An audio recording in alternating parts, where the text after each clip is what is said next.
When Donald Trump tried to dodge Barack Obama's question during the live hearing, Obama didn't raise his voice. He didn't argue. He simply leaned forward, gave that calm, knowing smile, and asked one single line that froze Trump in his seat. Seconds later, the entire room went silent. And before millions watching around the world, Donald Trump was forced to admit the truth. It was the kind of moment no one saw coming, a moment that would echo across every news channel and social feed for days. But to understand how it happened, we need to go back to how this historic confrontation began. The morning in Washington felt different, not just important, historic. The air was cool, sharp with autumn wind, but the tension was heavy. Crowds gathered outside the Capitol, separated by metal barriers. Reporters huddled near their cameras, waiting.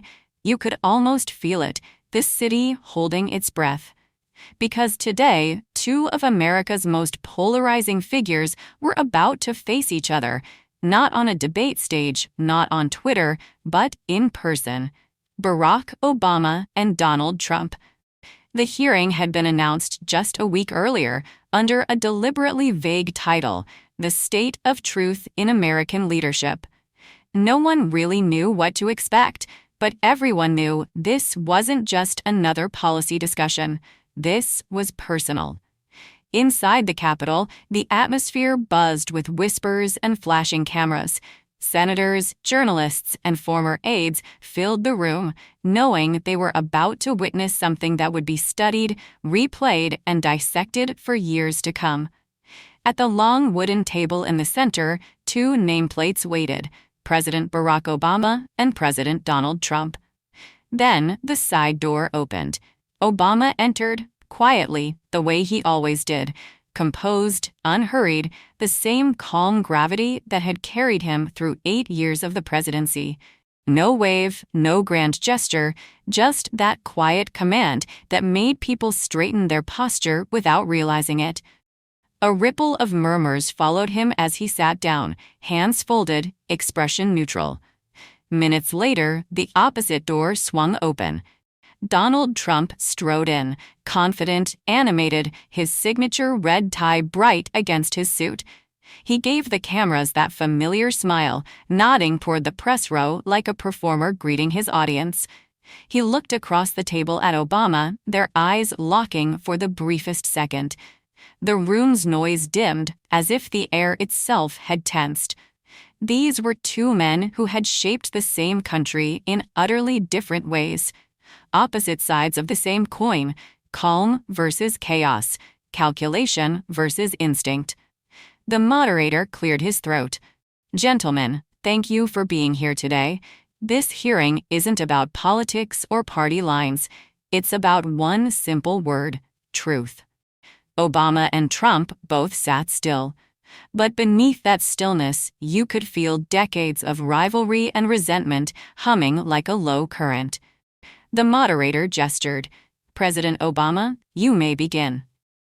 Obama leaned slightly toward the microphone, his tone calm, controlled, but powerful enough to draw the room in. We can't fix what we refuse to face, he began. We can't call ourselves strong if we hide our weaknesses behind slogans or pretend that shouting louder means leading better. A ripple of silence moved through the hall. Even the camera shutters seemed to hesitate. He continued, voice steady, eyes moving across the room. I've always believed leadership isn't about pretending everything is fine. It's about having the courage to face what isn't and to tell the truth, even when it's inconvenient. He talked about the growing distrust in institutions, the dangers of misinformation, the moral weight of power. His words weren't just aimed at Trump. They were aimed at the whole nation watching. You can't build unity on denial, he said, and you can't claim victory by rewriting reality. Every line carried the kind of quiet force that made people rethink what they believed. Obama wasn't performing, he was teaching. He spoke of ordinary Americans, single parents, factory workers, students, who needed leadership grounded in truth, not image. Our strength has never come from pretending to be perfect. It comes from admitting when we're not and choosing to do better." When he finished, he didn't lean back like a man seeking applause. He simply folded his hands again, the same calm look on his face. The room stayed utterly still. Then the moderator turned to Trump. "President Trump, your response?" Trump leaned into the microphone, smiling. "That was a nice speech," he said, with that familiar smirk. "Emotional, but wrong." He straightened his papers, unnecessary, since everyone knew he didn't use notes, and continued, his tone rising with confidence. "You talk about problems, I talk about success. You talk about fears, I talk about results. That's the difference between us." He listed his achievements: booming markets, border control, economic strength. Every sentence louder than the last. "Under me, America wasn't weak, it was winning. You see division, I see energy. You see crisis, I see opportunity." He looked across the table, his smile tight. "You talk a lot about truth, Barack. Maybe start by being honest about your own record." A few low chuckles rippled from his side of the audience. Obama stayed still, expression unreadable. Then Trump leaned back and said it, the line that sent a shock through the room. "And maybe start by being honest about where you were really born." Gasps, murmurs, the air shifted instantly. Reporters scrambled, cameras zoomed in. The old birther conspiracy, the one that had once defined their rivalry, had just been thrown back into the spotlight, live and unfiltered. Trump looked smug, pleased with the chaos he'd just reignited. Obama didn't move. He didn't blink. He simply said, in that calm, precise voice, "We're not here to relive lies, Mr. President. We're here to talk about America." The tension tightened. Trump's grin faded slightly. And that's when everyone realized the storm was only beginning. The room was still humming from that last exchange, the air thick with tension, the kind that makes even seasoned journalists forget to breathe. Trump's jab had landed with the subtlety of a hammer. But Obama didn't react. He didn't flinch. He didn't even blink. He just sat there, calm, steady, almost serene, as if he had heard it all before. And of course he had. That same rumor, that same question about his birth and legitimacy, had haunted the early days of his presidency. It was the foundation on which Trump first built his political fame. And now, here it was again, resurrected in front of the world, years later, like a ghost refusing to die.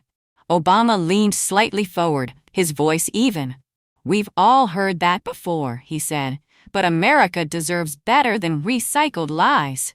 His tone wasn't angry, it was weary but firm, like a parent correcting a child who should have known better. "This hearing isn't about me," he continued.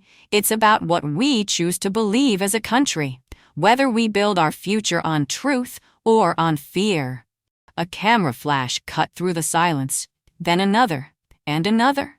Obama looked across the room, not at Trump, but at the crowd. Senators, staffers, journalists, all watching with that unmistakable mix of fascination and disbelief. "You see, truth isn't something we invent when it's convenient," he said. "It's something we uphold, especially when it costs us." His words had weight, not because they were loud, but because they were undeniable. Trump shifted in his chair, clearly irritated, his fingers tapping the table in that restless rhythm everyone recognized. Obama went on. "Leadership," he said, "isn't about winning every argument. It's about listening. It's about knowing that sometimes silence says more than shouting ever could." There it was, that subtle sting wrapped in grace. The reporters caught it instantly. The tension between the two men was palpable now, a clash not just of politics but of philosophies. Obama spoke of duty, Trump spoke of dominance. One measured his power by restraint, the other by control. But right now, Obama's restraint was the louder of the two. He paused again, letting the silence do its work. You talk about success, Donald, he said finally, voice calm but deliberate. But success without integrity isn't strength, it's illusion. That line landed hard. A few gasps, a few murmurs, cameras snapped in bursts. Trump adjusted his tie, clearly irritated, but Obama didn't stop. We all love this country, Obama said, but love isn't blind. Love tells the truth, even when the truth hurts. He leaned back slightly, his gaze steady. And right now, our nation is hurting, not because of who sits in power, but because too many of us have forgotten what truth even looks like. There was a heaviness to his words, not the heaviness of blame, but of disappointment.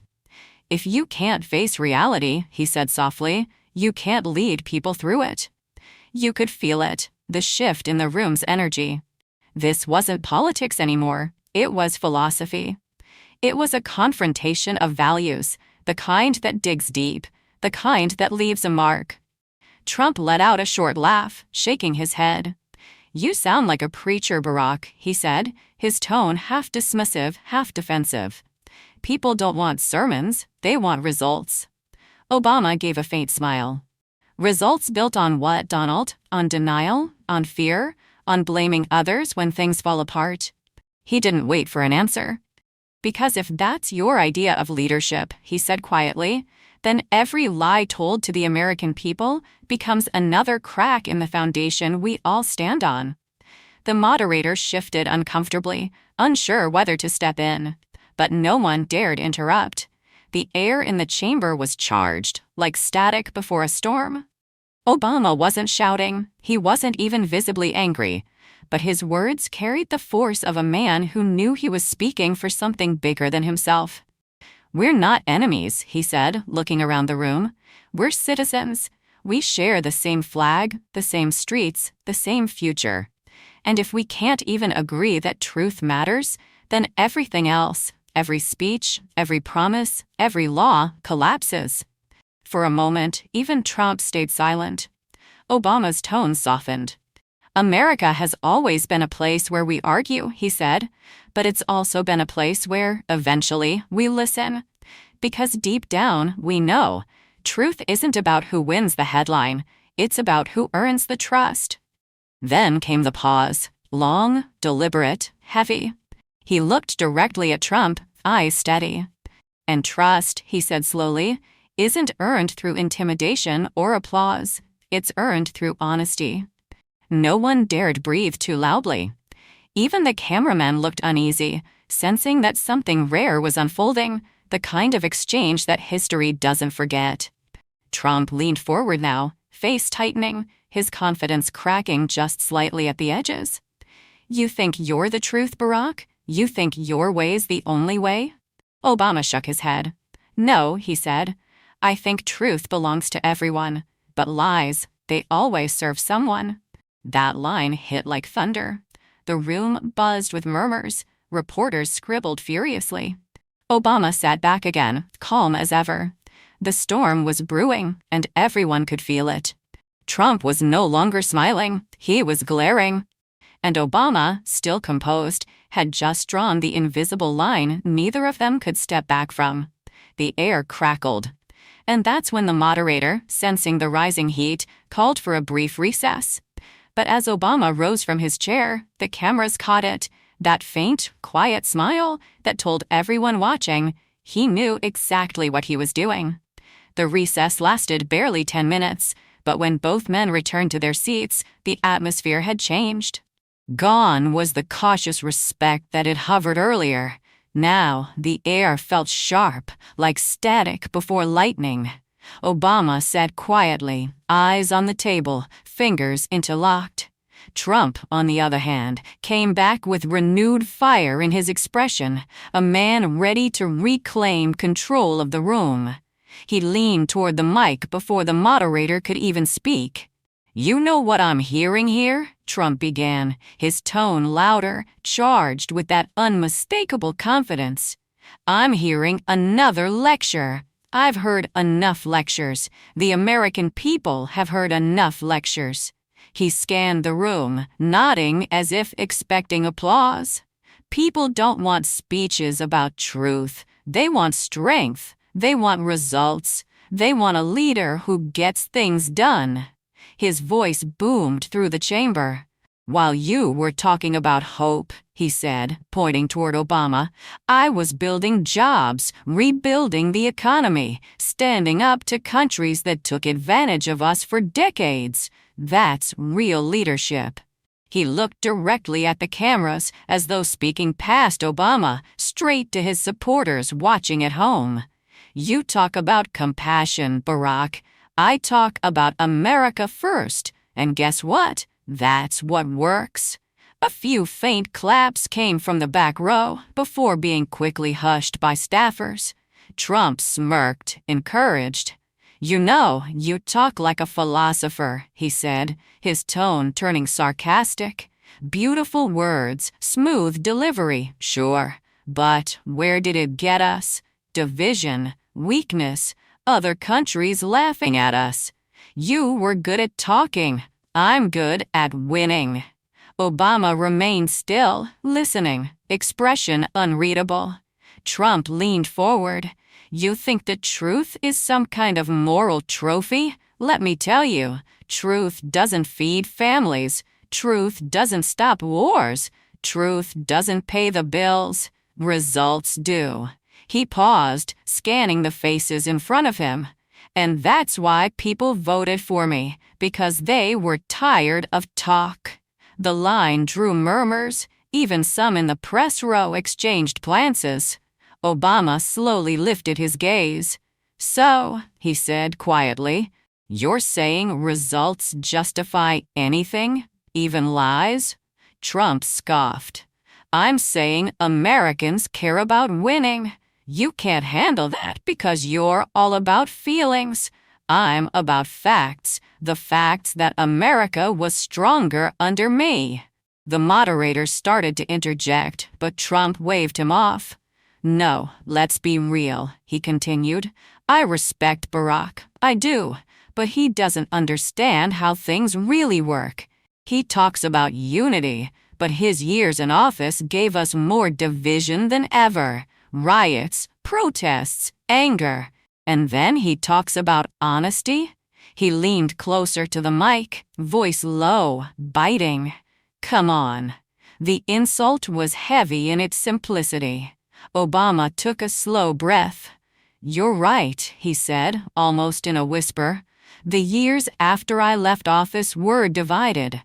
But not because people stopped believing in truth, but because some people started believing that lies were strength.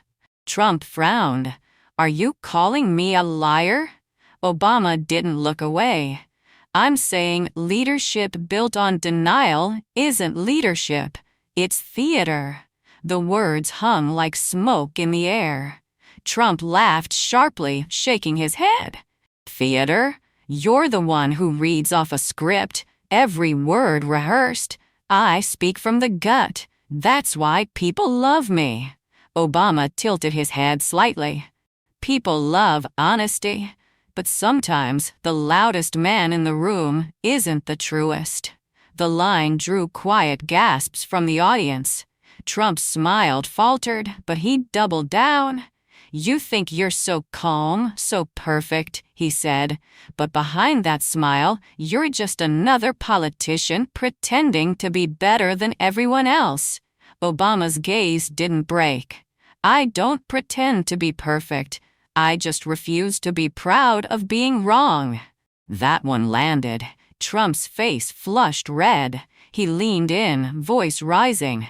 You're all talk, Barack. That's what you've always been. You make speeches. I make moves. I built an economy. I made peace deals. I put America first. What did you do?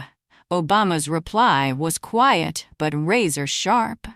I tried to teach America that truth matters. Trump slammed his palm on the table.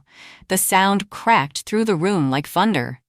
Truth? Your truth, maybe, not the truth of the people who actually live in the real world, the workers, the farmers, the forgotten men and women you left behind.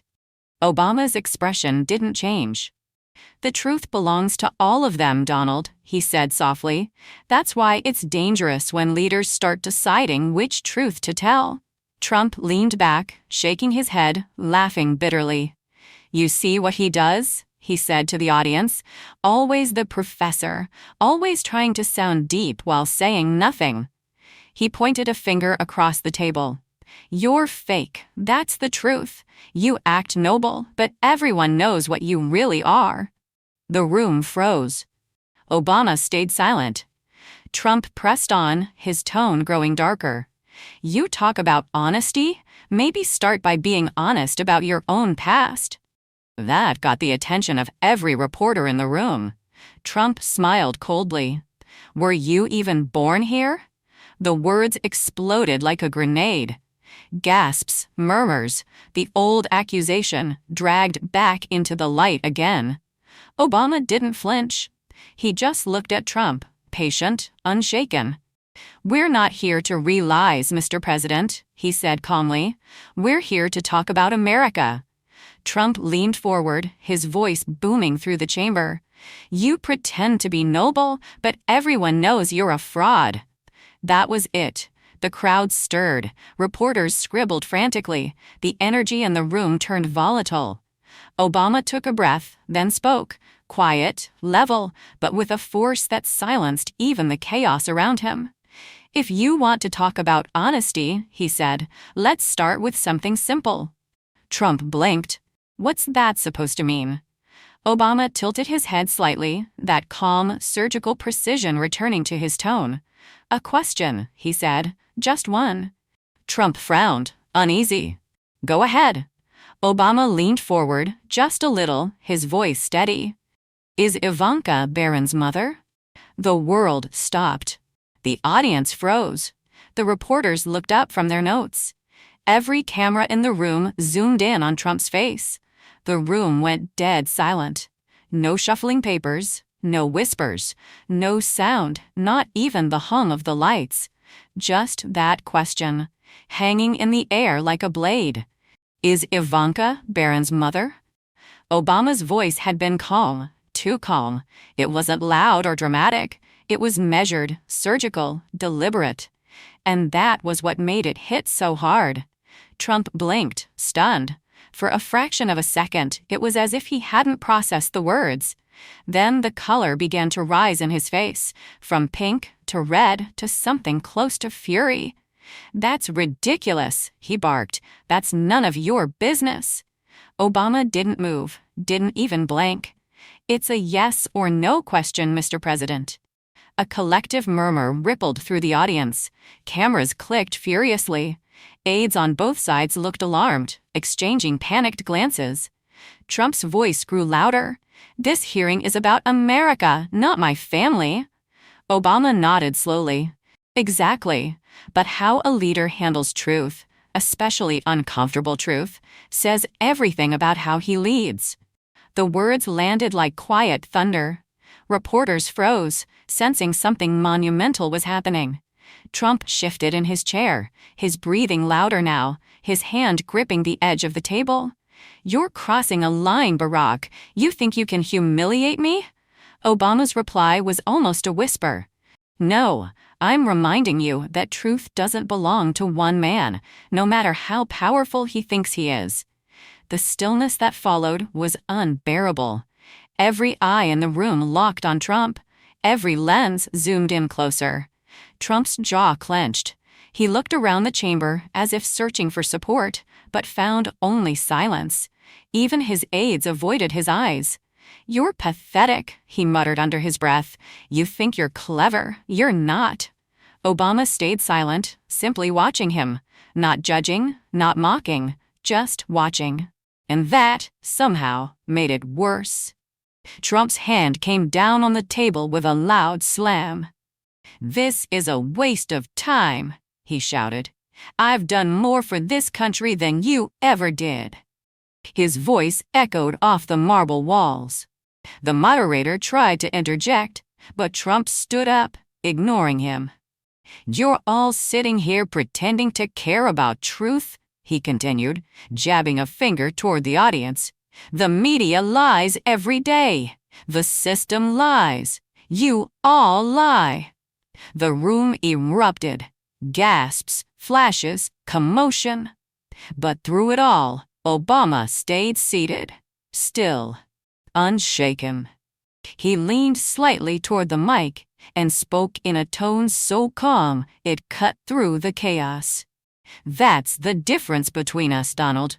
When I'm confronted with truth, I listen. When you're confronted with it, you shout.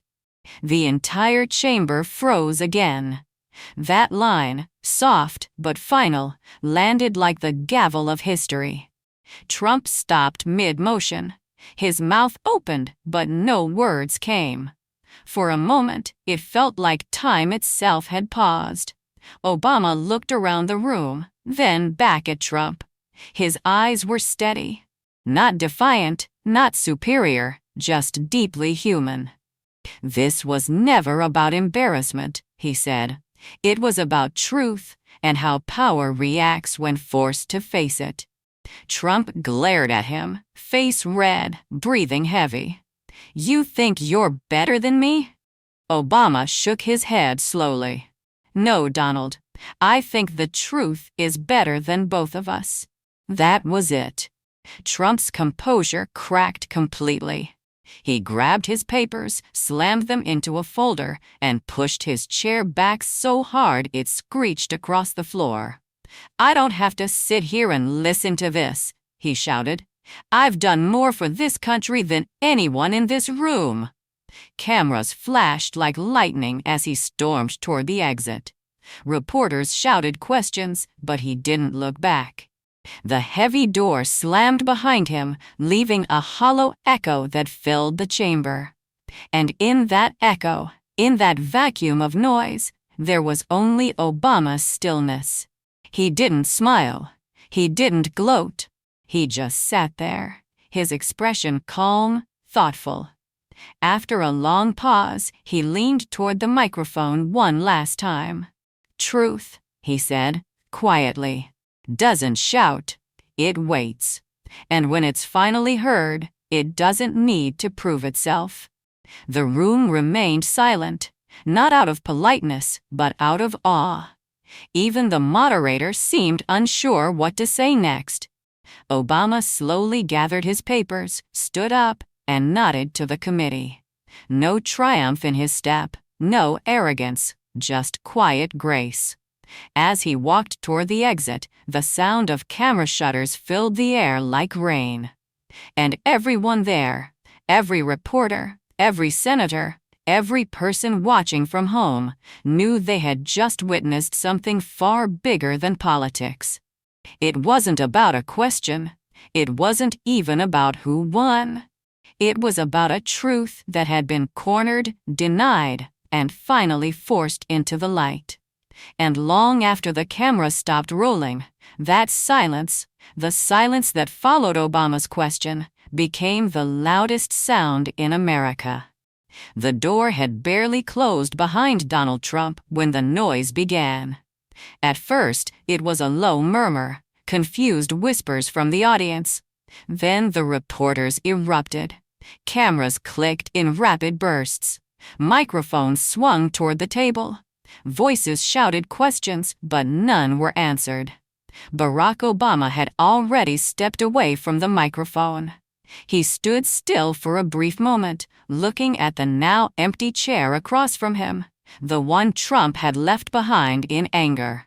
Then he gathered his notes and turned toward the exit. No drama, no victory lap, just that calm, deliberate walk. The same kind of quiet that had followed him throughout his presidency. And yet that quiet now carried more power than any speech could. Outside the Capitol, chaos reigned. News vans blared headlines across digital tickers. Obama silences Trump in historic hearing. Trump walks out after explosive question. One sentence that shook Washington. The footage spread across the internet like wildfire. Within minutes, the moment was everywhere, replayed, dissected, slowed down, turned into clips, reactions, and memes. Some hailed it as poetic justice. Others called it a trap.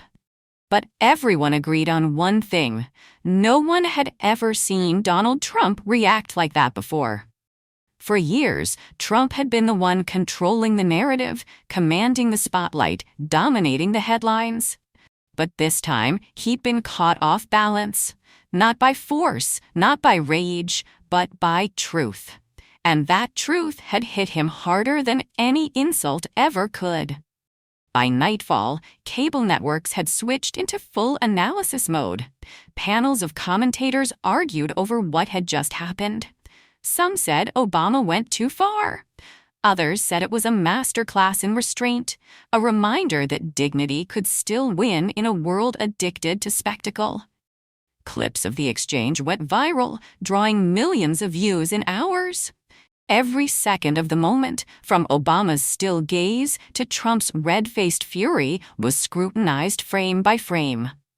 Yet, amid all the noise, one clip stood out. A single shot of Obama sitting silently as Trump stormed out, his eyes calm, his posture unshaken. That image became a symbol. Memes called it the calm after the storm. Articles called it the moment truth spoke.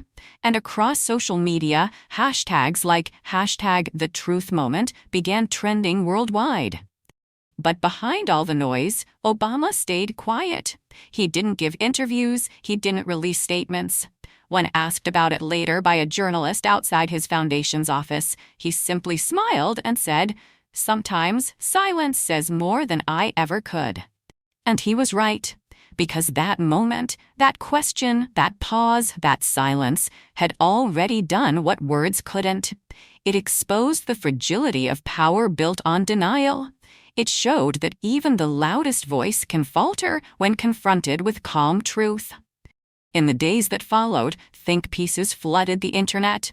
Historians, psychologists, and political analysts weighed in.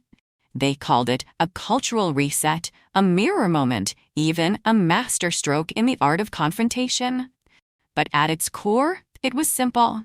A man had asked another man to face truth, and one couldn't. That was it. No shouting could erase it, no press release could rewrite it. It was raw, it was human, and that was why it mattered. A week later, a clip of the hearing resurfaced with subtitles added by an independent filmmaker. The caption read, "Power isn't about how loud you speak. It's about how calm you stay when the truth walks in." That clip broke records again, circulating through schools, leadership programs, and debate forums. It became something larger than politics, a study in integrity. Meanwhile, in private, sources close to Trump described his fury. He was said to have blamed his advisors for not preparing him, his staff for not interrupting sooner, the media for making him look weak. But deep down, even his closest allies admitted the question had rattled him. Not because of what it was, but because of how it was asked. No shouting, no threat, just calm certainty.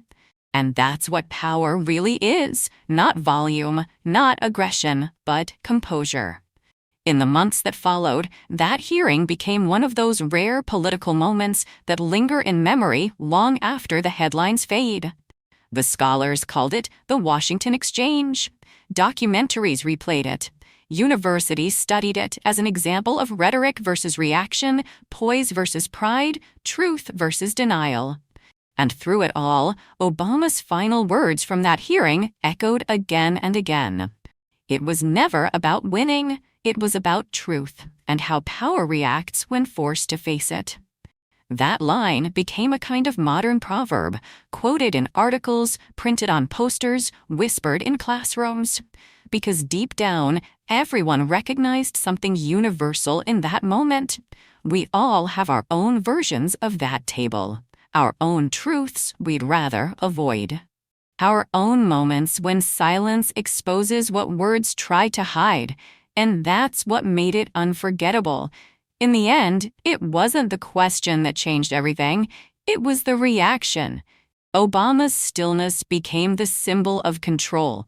Trump's outburst became the cost of denial. Two men, one question, and a silence that echoed louder than 1,000 speeches. That's how history remembers it, not as an argument between two leaders, but as a turning point for what truth really means in the face of power.